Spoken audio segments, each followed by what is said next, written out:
Hey there Trekkies, my name is Michael aka the TrekLad and welcome back to my channel.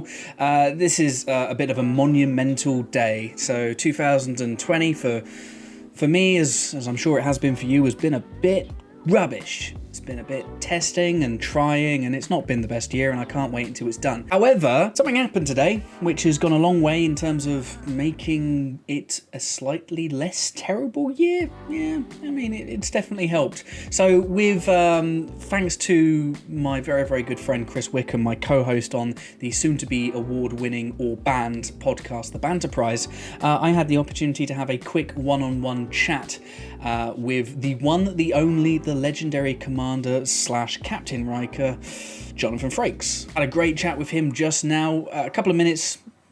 Guy is limited for time, and it was at a convention, so it was a virtual online chat. I'm sure you've seen them going, but yeah, it took me by surprise. I'll be completely honest with you, I'm not usually one of these people who goes in for this kind of stuff. I don't get autographs, I just don't. I like keeping a safe distance from my heroes because I don't want to be disappointed. But I've always heard good things about Jonathan Frakes, I guess. And yeah, the opportunity arose. So Chris, feeling very, very generous, which is just great of him, got me this opportunity, and I wanted to maximize it. So what you're about to see is the 2 and a bit, maybe 3-minute chat that I had with the man, the myth, the legend himself, and yeah. Roll the tape. Michael Kenny. Jonathan Frakes, live and in the virtual flesh. How are you? Never better. How are you? Yeah, I'm good. I'm doing as best as I can during this time. Congratulations on the result. I know that you're God. it was the longest. I mean, I didn't sleep for days. Nobody did. We were on pins and needles over here. Yeah, I think I refreshed the BBC News website about 47,000 times. So, you know, but we got the result. Congratulations. Yeah. Philly strong coming in as well, your home state. So Pennsylvania pulled it out. Yeah, absolutely. Look, I'd like to ask you a couple of questions if I can. Me too. Okay. So you're a Trek legend, off the screen as well as on it. When it came to making First Contact, the transition between making TV and making a feature film, what was the biggest challenge for you? Understanding that there was more time and more money. I was so conscious of a television budget and a television schedule, and I had to expand my horizons. It was great fun to have, to blow up that whole town, and it was great fun to be able to hire Alfre Woodard and Jamie Cromwell and Alice Krige, and to have everything was exponentially bigger. All the toys you wanted to use in terms of the cinematography, there were the sets were stronger and bigger. Every aspect that's budgeted on television, especially our show, Star Trek was made very tight budget-wise because it was made directly for syndication, and it was. We did 26 episodes a year. And frankly, the budget on First Contact was $45 million, and the movie made close to $200 million. So it wasn't like we had hundreds. It wasn't like an Avengers movie.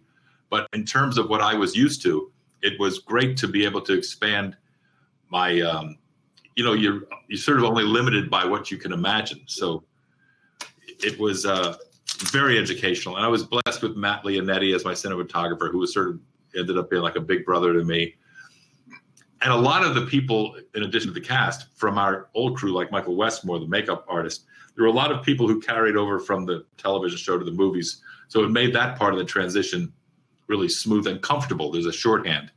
But mostly it was understanding that you can do things, you can do bigger things than you can on the storytelling's the same. You got to find the same moments. You got to stay with the emotions, stay with the, don't get locked into the action, because what people remember is what they end up feeling about a movie, not anything when you blow shit up. So you got to stay on story, stay on emo. That was that's sort of the long version of No, I appreciate it, and it was a seamless transition. One more question, if I can. Of course. 182 episodes spread across 6 different shows. You directed 22 of those yourself, 4 movies directed by, 2 of them directed by yourself. You've been doing Star Trek for 33 years and counting. Describe your personal journey in just one word. Grateful. Awesome. Great answer. Look, I'm not going to take any more of your time, Mr. Frakes. Thank you so much. And thanks for everything that you've done. Live long and prosper. Live long and prosper. Take care. Okay, mate.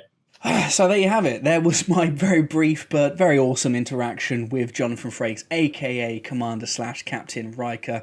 Lovely guy, obviously. Great time. Very, very brief. I mean, I was a bit nervous.